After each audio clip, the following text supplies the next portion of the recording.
Okay, so with Canva, anything is possible. That one's a little slide heavy up front, but we got through it. So now let's dive right into Canva.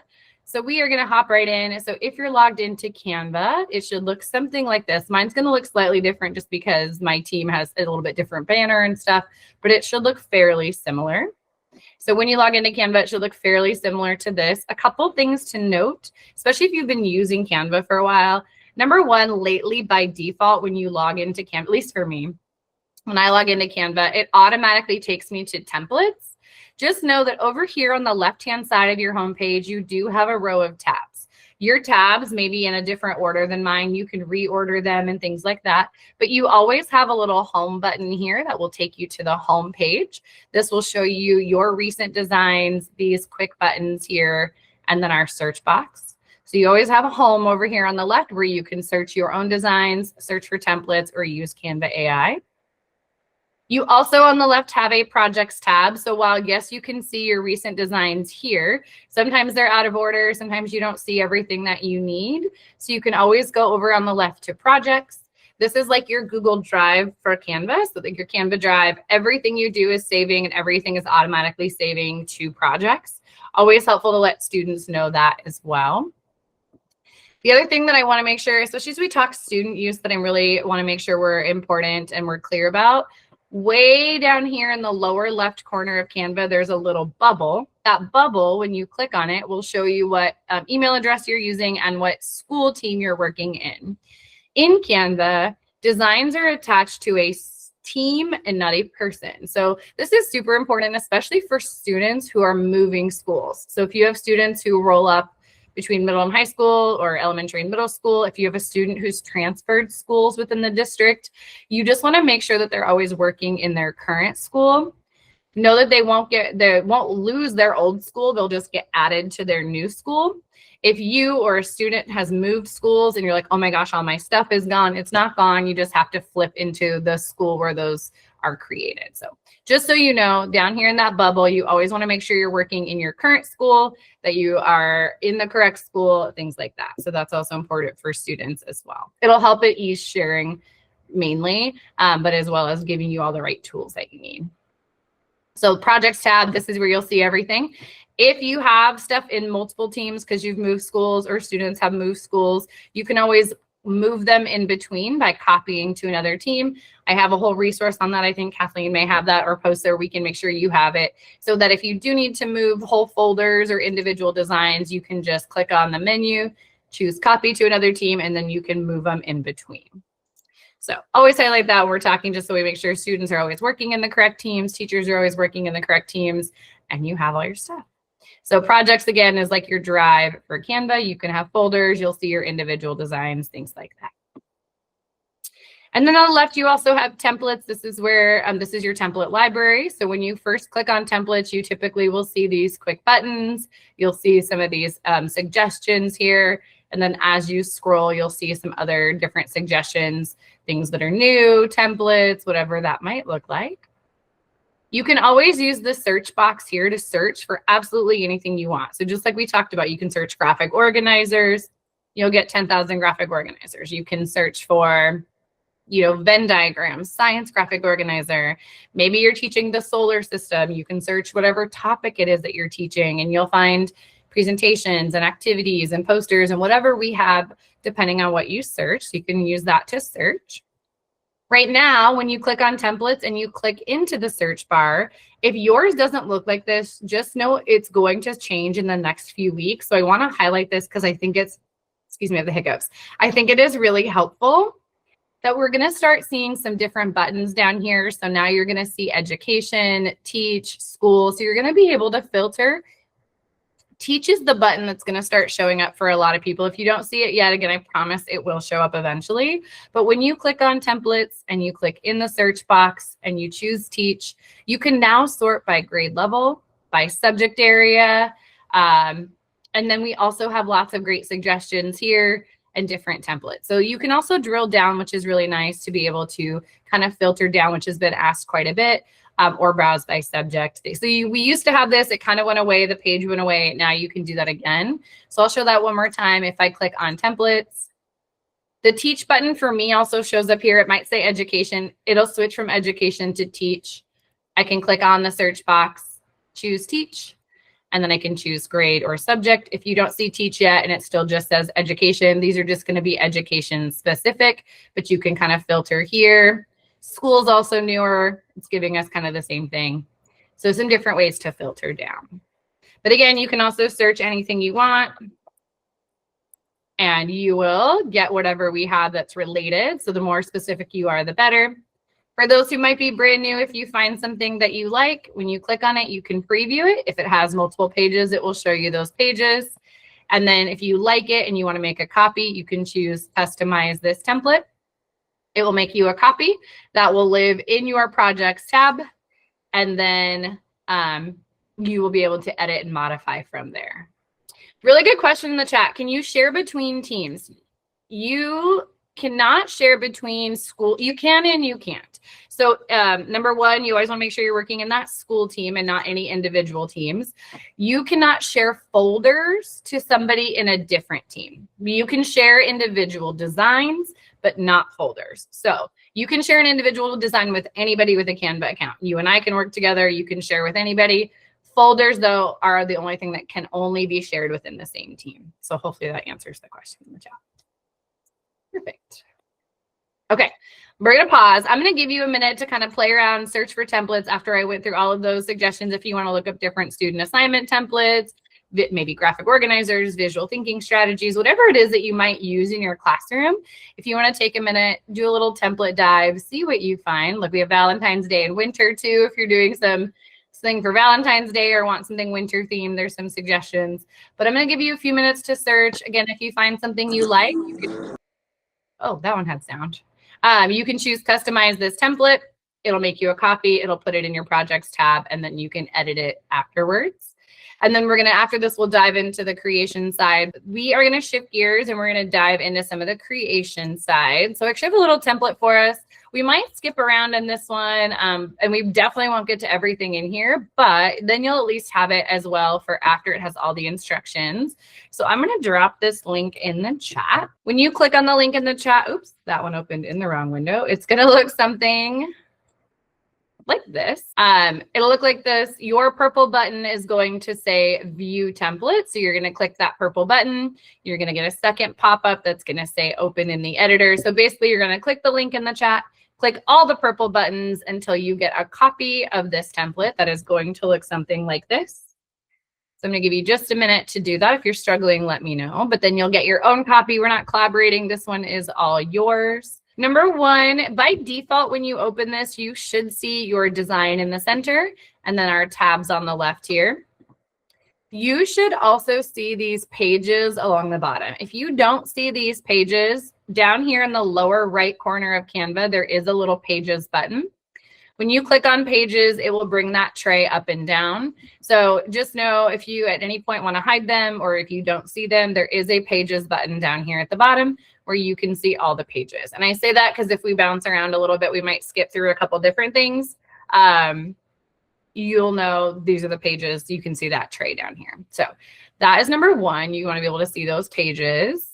Again, this is kind of a mixture of creation tools, things that you can use or your students can use as you design, and then also some tools that are available to you as a teacher as you're planning for assignments and assessments. So we're going to start on page 2. This might seem really basic in a review, but I'm going to give you a couple different tips and tricks and a couple new things that we've added as you or your students are creating.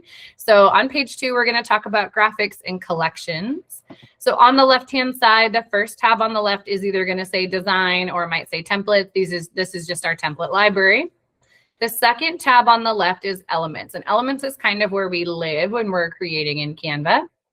Elements is broken into these sections, and now they're all really nice, clearly labeled, which I love. So we're going to start in the section that says graphics. So under elements and graphics, graphics is where you get the majority of things you add to your design. So a couple tips and tricks under graphics when you're creating or when your students are creating is there's over 1 million graphics in Canva. So you can search for absolutely anything and you're going to find it. So if I'm looking for, maybe I'm teaching the solar system, I don't know, we'll search the solar system. Under graphics, I'm going to find all kinds of different options. I could be more specific if I'm looking for a specific planet or a specific something. Again, I could be as broad or as specific as I want, and I'm going to find stuff. So maybe I really like one of these planets or one of the things that I see. Maybe I like this little planet with the face. He's really cute. I'm not sure what planet it is, but that's okay. One tip and trick is if you find something that you like, if you hover over the graphic in Canva, in the upper right-hand corner, there's a little 3-dot menu. Under that 3-dot menu, not always, but oftentimes there'll be an option that says View Collection. So now when I hit View Collection, this was not the greatest example, but here's other graphics in a similar style. So I say that because sometimes if you're doing something on a specific topic, if you're looking at math blocks or whatever it is that you're doing, if you want something that looks more consistent or you want something similar, you can oftentimes use that 3 dots, View Collection, and you'll find graphics that are similar, whether it's a similar style or design. So that can be helpful as you're creating, especially like comic strips or digital storytelling if you want that consistency. So under graphics, number one, searching for absolutely anything you can imagine. Using the 3 dots, if there is, which there's not always, the ability to view collections. As you search, maybe I want, we'll look up rocket ship. As I search, not only can I scroll or I could be more specific and descriptive, there's also a couple filters down here under the search bar. One of them that I use a lot, especially with students, is the animation. So we do have static and we have animated graphics. So again, doing things like comic strips or infographics and animating those or adding a little bit of animation, you can filter by animated graphics. If you want to see different ones that might be different animations here. So maybe I like this one. I can add it to my design. So again, using that filter to find animation or using the graphic collections to find different styles. Yeah, of course. Pop that link back in there. There you go. So a couple different tips there. I'm going to show you one more thing, and then I'm going to give you a couple minutes to practice. If you're fairly new to Canva, this is a really good place to start. If you want to just try searching graphics, try finding collections or using the animation filter and adding them to your design. But one other thing I also want to highlight is if I back out of this graphics section and I go back to the main elements menu, we've also added something fairly new recently, and that is this 3D section. So we have the regular graphics menu that we were just in, and then we also have 3D. So these are new. There's about, I think there's about 200 of them, and they add all the time. So these are a little bit different. These are 3D graphics. So maybe there's a rocket ship in here, so same kind of thing. But when I add this one to my design, it takes a second to load, and you'll notice there's a little dial in the center. These graphics can be rotated 360 degrees. So these could be more fun too for students or for you as you're creating if you want to adjust something, use something across multiple pages and adjust the angle or whatever that might look like for you. You can do that. So again, under elements, we have that regular graphics tab that we just looked at, but then you also have this 3D section where you can find different pieces. Some of it could be fun for storytelling. Some of it could be a little bit more realistic, whatever it is that you're looking for. Okay, I'm going to give you like 2 quick minutes. I know that's fast to kind of, actually, I'm going to give you 1.5 minutes. I know that's super fast to kind of play around in graphics, and then we'll keep going. But I wanted to at least highlight, especially the new 3D ones. So let's take just a couple minutes to, or 1.5 minutes to play around there, and then we'll keep going.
Just a little tip on design. When you're creating your students, you have lots of options when it comes to graphics.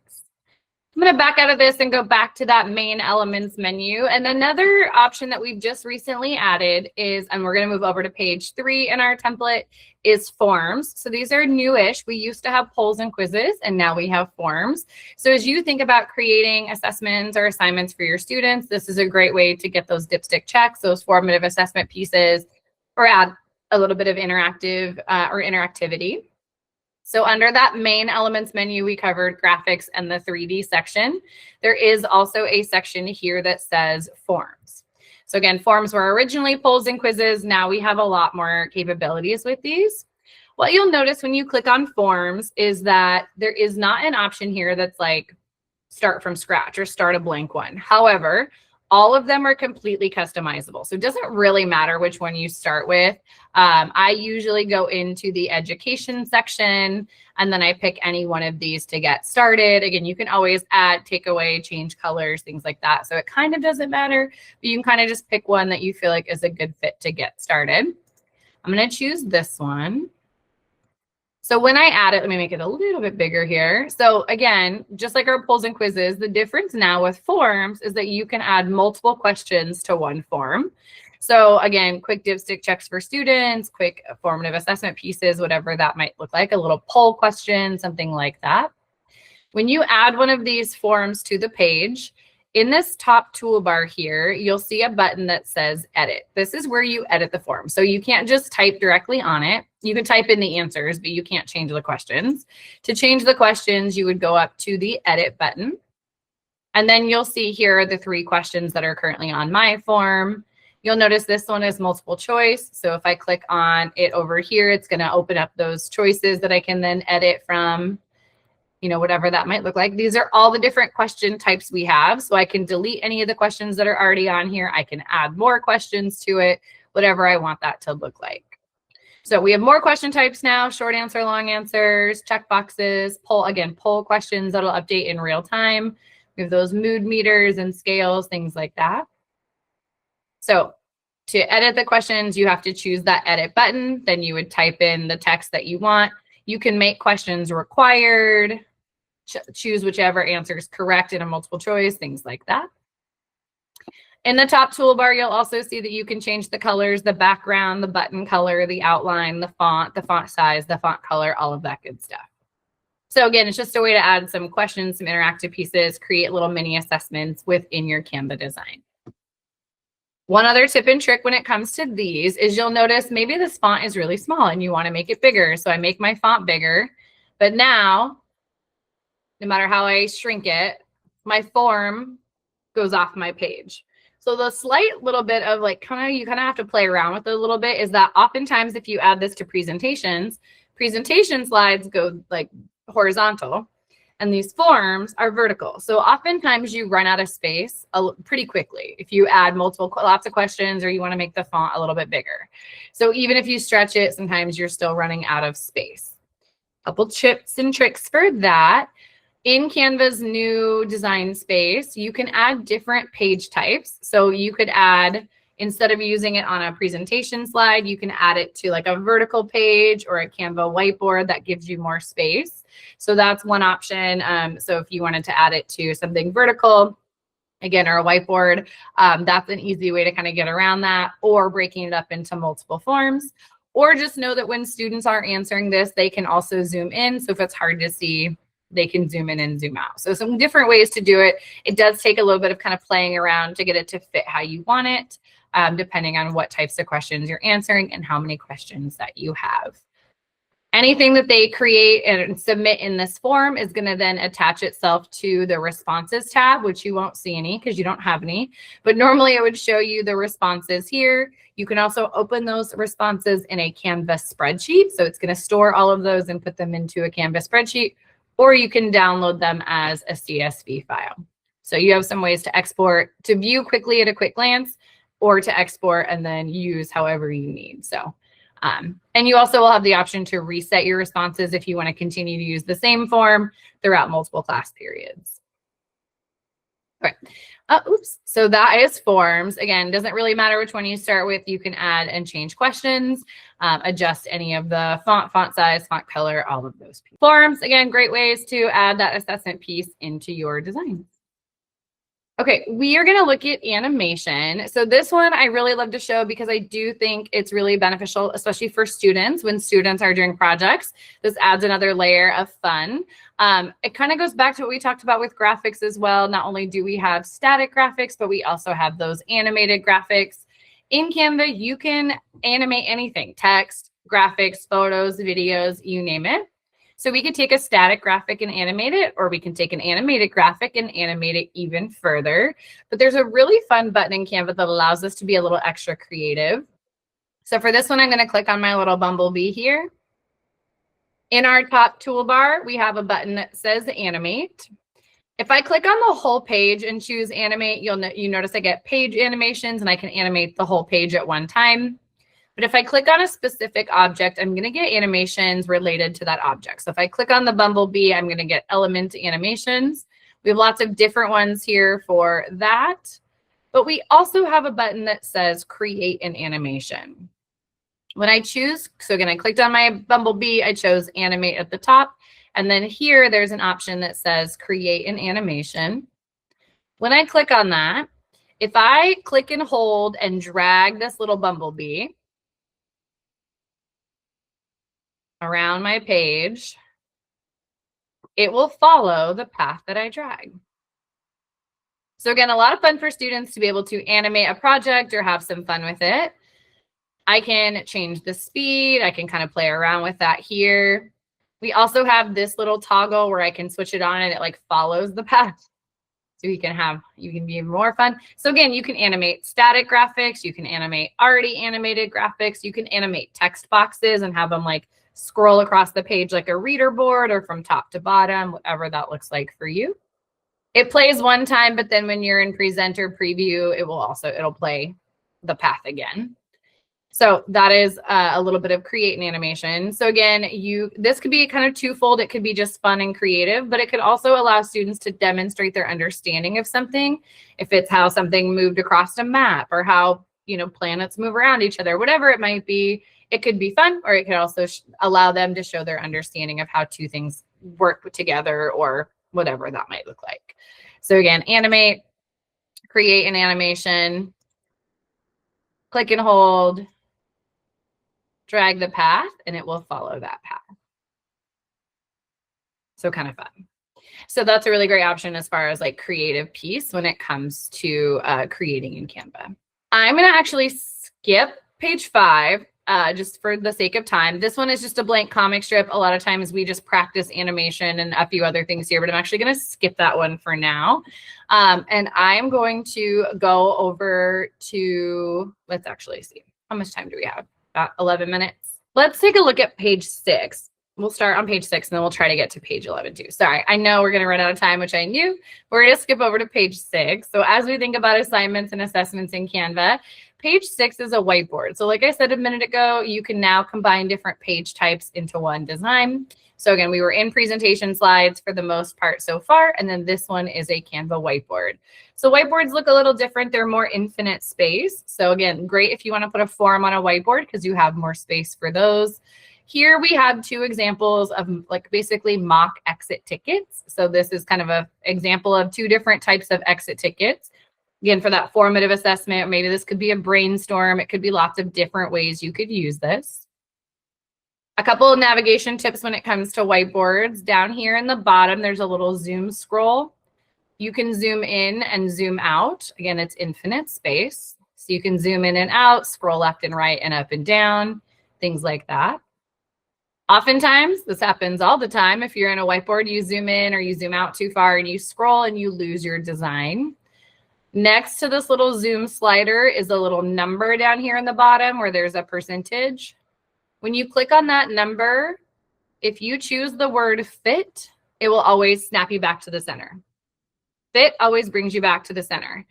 Another really great, okay, I taught middle school for most of my career. So here's my middle school teacher management tip for this. If you have students adding their own sticky notes or their own thoughts here, if you choose the word fit and your design looks like this, it's because kids are out here doing, like, they're adding things where maybe they don't think you can see them. Does that make sense? So when I choose the word fit, it's always going to show me everything on the page. So if I choose the word fit and it all of a sudden my main thing gets really small, my cursor that you're seeing on my screen is exactly what it looks like when students are in and collaborating. You can see their cursors in real time moving with their name on them. So you'd know if their student cursor's way over here or doing something. That's my middle school teacher tip for you. That word fit is also great management to kind of know where kids are on the page. But it will always bring you to the center of everything on your design. If you were to give students like a brainstorm or an exit ticket or something like that, there is two really great tools that allow you as a teacher to be able to use that more efficiently. So the first one we're going to look at is the one on the left here. They're almost exactly the same. The question is the same and the responses are the same. The only difference is how the responses are added to the page. So this one on the left is text boxes, whereas this one on the right is sticky notes. So there's a little bit of a difference between the two and some different things you can do depending on the type of response. So if you allow students to add a text box to share their response, okay, maybe it's a question, maybe it's an observation, whatever it is you want, but where are they stuck about the lesson, whatever it is that you want them to add. If you have all your students add a quick text box asking their question or writing a response to something, if you click and hold and drag and you grab all of the text boxes, in my smaller floating toolbar, mine shows up at the bottom, sometimes it shows up at the top, but in the smaller floating toolbar, there's a little pencil with sparkles. That's our little AI tool. Under this AI tool, you have a couple options. One of them is create summary. It'll summarize all of the student responses for you in a nice organized bulleted list. So that can be really helpful if you teach a large class or a bunch of classes. Maybe you have all your classes respond on one board. You can easily quickly create a summary versus having to go through and synthesize every response. So summary is super helpful. So again, click and hold and drag, grab all the text boxes, choose the little magic pencil, and then create summary. The other option, you have lots of other things in here, but the other one that you have is the second one here that says transform text. Transform text pops up a prompt box, so AI prompting, just like a ChatGPT or a Copilot or a Gemini, where I can ask it something. I can say, like, what 3 things do I need to reteach tomorrow? Where are my students most stuck? What is the top 3 questions that they're asking? I can say, based on these responses, write a 10-minute review lesson for tomorrow based on the most common misunderstandings. So you're asking it to do something based on the text that you've grabbed. Does that kind of make sense, hopefully? So you're able to use those student responses, ask it a question, write a 10-minute review. Oh my God, I can't spell today. Again, would I be more detailed than this? Yes, but could I just write a 10-minute review lesson based on those responses? It's going to run through them, figure out where my kids are stuck, and help me write a review or synthesize those responses in some way. That was a really long 10-minute lesson. That's okay. That might have been a little off. That's all right, though. But I could then add this below. Here's my quick review lesson that I could use. Or, you know, where are my students most stuck? Summarize this for me, things like that. So again, transform text and this little pencil only works if you have students respond using text boxes. So it has to be text boxes. That's the key. When we take a look at this one, if we have an assessment or a formative assessment or an exit ticket, if instead of using text boxes, you have students use Canva sticky notes, which are available under the Tools tab. There's a little sticky note button, or they're also under Elements. If you have students use sticky notes, if I grab all the sticky notes, I get the magic pencil, but I can still create a summary, but you'll notice I don't get transform text or any of those other options. It doesn't read this text the same. So it'll still create a summary, but you can't use that AI prompting with it. But you can sort sticky notes. So there is a sort button at the top, and you can sort them. AI will sort them by topic. So you can group them together based on common ideas on the sticky notes. You can sort them by color if you wanted students to use like red, yellow, green for where they're at in the lesson and write a little observation. You can sort them quickly by color. You can sort them by name. By default, typically the name is on them. I took the names off. Reactions, real transparency. I don't see that used a lot in education. I see that used more in the business space. You can have students upvote sticky notes. I just don't see that used quite as much. Usually these three is where they're sorting. So different ways to quickly streamline. If you're doing something you want students, instead of, especially at secondary, if you have 150 kids a day, synthesizing all of their responses takes a long time. So these are just some ways to either quickly sort those sticky notes or use AI to create a quick summary, look at what that looks like, and then use that the next day for your lesson or as you prep for the future lessons. So just some quick ways. And you could do this not in a whiteboard. You could put this on a presentation slide. Those tools will still work. We just more see this used in whiteboarding because you have more space. So again, transform text in the AI prompting only works on text boxes. Sticky notes have the sorting. Okay, I'm going to pause. Questions on that? Or anything? I don't see a lot of questions. Real quiet today, which is okay. Built this again, really knowing we probably wouldn't get through all of it, but doing it in a way so that you have access to all of this after and you can continue to work through this. So I just want to quickly highlight what is left in here that we're not going to quite get to, that you'll have the ability to go through and try or practice on your own. The next couple pages are Canva documents. That same little magic pencil that we looked at with transform text. We also have Magic Write, which is Canva's generative text tool. So again, ChatGPT, Copilot, Gemini, we have our own built in. These are just some different prompts for assignments or assessments that you can use. So we just give you some different prompts, some different ideas. I really just put these in here as resources. And then a blank page where you can try prompting yourself. So when you click on the page in the document, you have Magic Write right up here at the top. You can prompt, again, you can paste any one of the prompts from the previous pages, try it out, see what you can come up with. So we just have different ways to use generative text to help you create assignments and assessments in Canva, some different prompt options, and also modify existing text. Same thing like we just looked at with transform text. You can highlight text in a document, that same little magic pencil, and transform text, same as what we just looked at in the whiteboard.